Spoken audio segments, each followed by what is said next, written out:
துன்பங்களை ஏற்றுக்கொள்வதற்கு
இந்த ரத்தம் நம்முடைய பாவங்களுக்காக, நம்மை மீட்டெடுப்பதற்காக, நம் அனைவரும் அவரின் அன்பு பிள்ளைகளாக வாழ வேண்டும் என்பதற்காக அந்த ரத்தம் அங்கே சிந்தப்படுகிறது. ஆகவே இந்த இயேசுடைய திரு ரத்தத்தை நாம் ஆட்சி கொடுத்திருக்கிற, வணங்குகின்ற, உட்கொள்ளுகிற நம் ஒவ்வொருவரும்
இயேசுவின் தலையிலே முன்கூடி சுற்றப்பட்ட பொழுது அவர் சிந்திய ரத்தத்தை பற்றி நாம் தியானிக்கிறோம்.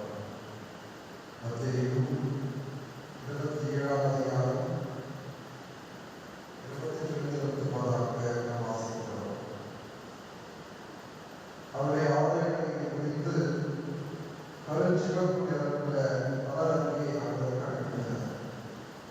அவர்கள் ஒரு முள்முடி பின்னி அவரது தலையின் மேல் வைத்தனர். அதுபடியே தலையிலே கிரீடத்தை வைப்பார்கள், மலர் துணியை வைப்பார்கள். ஆனால் நம் ஆண்டவர் இயேசுவின் தலை மட்டும்தான் முன்முடி வைத்து எழுதப்பட்டது. எந்த அளவுக்கு சொன்னால் அந்த முட்கள் ஆணிகளை போன்று கூர்மையாக பலம் நிறைந்தவையாக வலிமை உள்ளவையாக இருந்தது. அந்த முன்முடியை அவருடைய தலையை வைத்து அழுத்தும் பொழுது அந்த அழுத்தத்தில தலையில் அந்த முட்கள் கூர்மையான முட்கள் குத்தி ரத்தம் விடுகிறது. நம்முடைய மனக்கண்கள் காட்சியை நிறுத்தி பார்ப்போம். நமக்காக இயேசு தன்னுடைய தலையில இந்த முன்முடியை ஏற்றுக்கொள்கிறார். இந்த முன்மொழியின் வழியாக வருகின்ற வழியை தாங்கிக் கொள்கிறார், துன்பத்தை ஏற்றுக்கொள்கிறார், ரத்தத்தை சிந்துகிறார். காரணம் பிள்ளைகளாக வாழ வேண்டும்.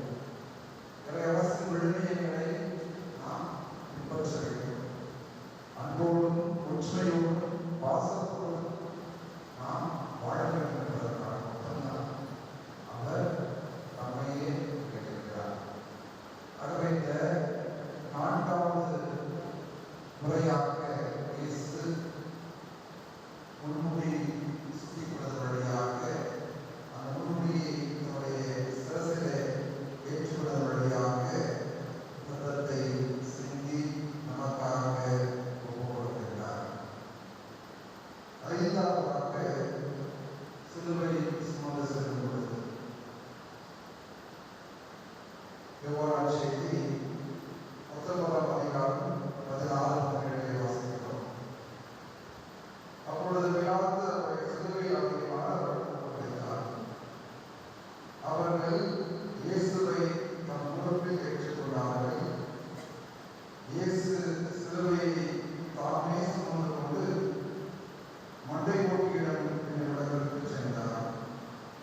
அதற்கு எபிரேய மொழியில் கொல்கோதா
ஆனால் இயேசு கிறிஸ்துவிலே ஒரு பாரமான சிலுவை சுமத்தப்படுகிறது. அதோடு மட்டுமல்லாமல் வழிநெடுகிலும் அவருடைய உடல் முழுவதும் பாதுகாக்கப்படுகிறது. சாட்டையினால் கண்ணா பின்னாவென்று படைவீரர்கள் அவரை அடிக்கிறார்கள். ரத்தம் பிரிந்து ஓடிக்கொண்டிருக்கிறது. அந்த பாதைகளிலும் இயேசுடைய ரத்தமானது சிந்தப்படுகிறது. நம்முடைய மனக்கண்ணும் அந்த காட்சியை கொண்டிருக்கிறோம்.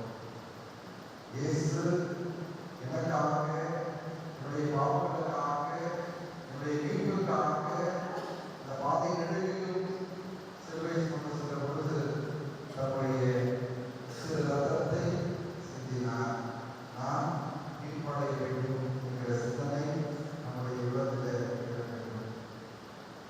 ஆறாவதாக நம்முடைய கல்வாரி மலையிலே இயேசு அறையப்படும் பொழுது சிந்திருக்கிற ரத்தம். லூக்கா 33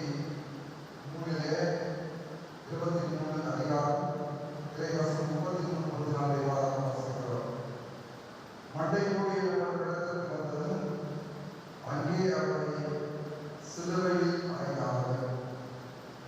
அப்பொழுது இயேசு, தந்தையே, உம்மை மன்னியும், தாங்கள் செய்வது என்னதென்று எனக்கு தெரியவில்லை என்று சொன்னார். இந்த சிலுவையில் ஏற்றப்படுவதற்கு முன்பாக இயேசு சிலுவையை சுமந்து வந்த அந்த பாதைகளிலும் தன்னுடைய ரத்தத்தை சிந்திருக்கிறார். இப்பொழுது சிலுவையிலே அவருடைய இரு கைகளும் இரு கால்களிலும் ஆணிகள், மிகவும் பெரிய ஆணிகள், கூர்மையான ஆணிகள். சிலுவையின் பக்கத்திலே அது அடிக்கும் பொழுது அவருடைய கரம், சிலுவை, அதை தாண்டி வெளியே வரக்கூடிய நீண்ட ஆணிகள். அதே போல காலிலே அறையப்படக்கூடிய ஆணி, அவருடைய கால், சிலுவை மரம், அதை தாண்டி வெளியே வரக்கூடிய நீண்ட ஆணி, கூர்மையான ஆணி. அது அப்படியே அறையப்பட்டிருக்கிறது. நான் உடலை சரியில்லை என்று சொல்லி மருத்துவமனை சென்ற பொழுது மருத்துவர்கள் ஒரு சிறிய ஊசியினால் இன்ஜெக்ஷன் போடுகிற வழியை கூட நாங்கள் பலரால் வாங்கிக்கொள்ள முடியவில்லை. ஒரு செகண்ட் கூட இருக்காத அந்த வழி, அதை நம்மால் வாங்கிக்கொள்ள முடியவில்லை. ஆனால் இயேசு இவ்வளவு வேலைகளுக்கு பிறகும் அவருடைய கரங்களிலும் கால்களிலும் ஆணிகள் துடைக்கப்பட்டு அங்கே மிச்சம் இருக்கிற ரத்தம் சிந்தப்படுகிறது. கல்வாரி மலையில சிலுவையிலே அறையப்படுகின்ற அந்த ஆணிகள் வழியாக அவருடைய ரத்தத்தை வெளியேற்றினார். நமக்காக, நம்ம ஒவ்வொருவரும் அவருடைய அன்பு பிள்ளைகளாக வாழ வேண்டும் என்பதற்காக. ஏழாவதாக இறுதியாக நம்முடைய செய்தியாளர் 34 படைவீரர்கள் ஒருவன் இயேசுவின் விழாவை ஈட்டியாக்கினான். உடனே ரத்தமும் தண்ணீரும் வடிந்தன. இயேசுவின் உடலிலே இருந்த ரத்தம் எல்லா நிலையிலும் சிந்தப்பட்டிருப்பதை நாம் கவனித்துக் கொண்டிருக்கிறோம். இறுதியாக அவருடைய இறப்பை உறுதி செய்ய ஈட்டியால் அவருடைய உடலிலே குத்தப்படுகிறது. குத்தப்படும் பொழுது வீதம் இருக்கிற கொஞ்சம் தண்ணீரும் அங்கே வழிகிறது. இறுதி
சிந்தி ரத்தத்தையும் கொடுத்த இயேசுக்காக நான் கொடுக்க போகிறேன்.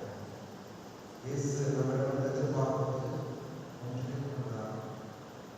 என்னுடைய அன்பு மகனாக மகளாக வாழ முயற்சி செய். என்னை போன்று அனைவரையும் அன்பு செய். என்னை போன்று அனைவருக்கும் நீ அன்பாயிரு, உதவியாயிரு. எந்த ஒரு பாராட்டுமின்றி அனைவரோடும் நட்பை பழகு. ஒரு நல்ல மனிதனாக என்பதைதான் இயேசு நமக்கு சொல்லியிருக்கிறார்.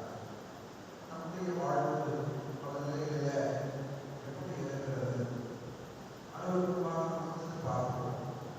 நம்முடைய விருப்பங்களில், நம்முடைய நம்பியங்களில், நம்முடைய பணியில் எத்துணை வேறுபாடுகள், பகைமைகள், இவற்றையெல்லாம் கடந்து இயேசுவின் அன்பு பிள்ளைகளாக வாழ இயேசுவின் திரு ரத்தம் நம்மை அழைக்கிறது. நம்ம எல்லாருமே இந்த இயேசு கிறிஸ்துவின் திரு ரத்தத்தால் மீட்கப்பட்டிருக்கிறோம். இந்த கிறிஸ்துவின் திரு ரத்தத்தால் நம் அனைவரையும் இங்கு ஒரே சமூகமாக, ஒரே குடும்பமாக இணைத்திருக்கிறது. ஆகவே இந்த நாளில, இந்த முதல் வேளையில சிறப்பாக நம்மையும், நம்முடைய குடும்பங்களையும், நம்முடைய அன்பியங்களையும், நம்முடைய பங்கையும் ஆண்டவருக்கு பாதுகாக்கிறோம். ஆண்டவருக்கு உகந்த மனிதனாக, குடும்பமாக, அன்பியமாக, பங்காக நாம் இருக்கிறோமா? ஆண்டவர் திருக்குறள்படி வாழ்கின்ற அவரின் அன்பு பிள்ளைகளாக நாம் இருக்கிறோமா?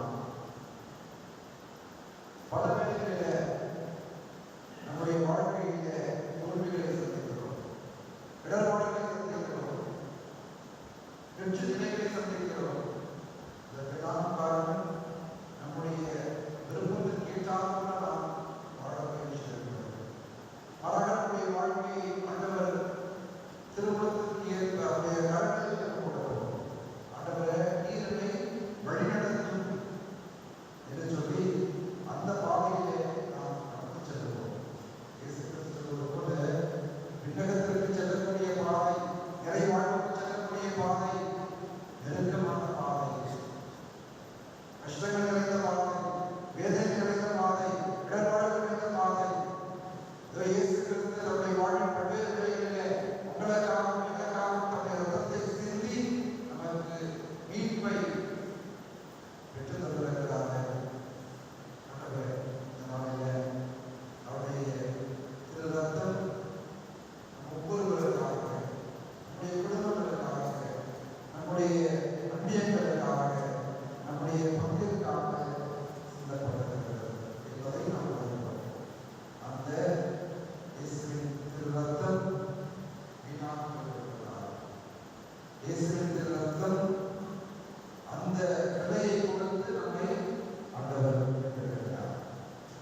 அவருடைய திருக்கரம் நம்முடைய குடும்பங்களை, நம்முடைய அந்நியர்களை, நம்முடைய பங்கை, கிராமத்தை முழுவதுமாக கொடுக்கிறோம். இறைவன் நம் ஒவ்வொருவரையும் தம்முடைய அன்பிலும் அரவணைப்பிலும் பாதுகாப்பிலும் வைத்து நடத்துவது என்று சிறப்பாக சொல்கிறோம். நம்முடைய உள்ளத்தின் ஆழத்தில் வெளியே சொல்ல இயலாததற்க ஞாபகமான தேவைகள், வெண்டல்கள் அனைத்தையும் ஆண்டவர் எதிர்பார்த்து கொண்டிருக்கிறோம். நம்முடைய உள்ளத்தில் இருக்கிற குமுறல்கள், வேதனைகள், கஷ்டங்கள், துன்பங்கள், நோய் நொடிகள், பண நெருக்கடி, கடன் தொல்லைகள் இவற்றையெல்லாம் ஆண்டவரிடத்தில் கொண்டிருக்கிறோம். நம்மை முழுவதுமாக ஆண்டவர் திருக்கரத்தில் இருக்கும் பொழுது உங்களுடைய திருவுள்ளப்படி எங்களை வழிநடத்தும் என்கிற அந்த ஒரு ஆன்மீக பாதையில நாம் ஒவ்வொருவரும் நடக்க சிறப்பாக முயற்சிப்போம். இறையருள் ஆசிரியர் நமக்கு நிறைவாக கிடைக்க மாண்புய விதத்தை பாடி இறையருளை வாசலை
இறைவா, உம்முடைய திருமண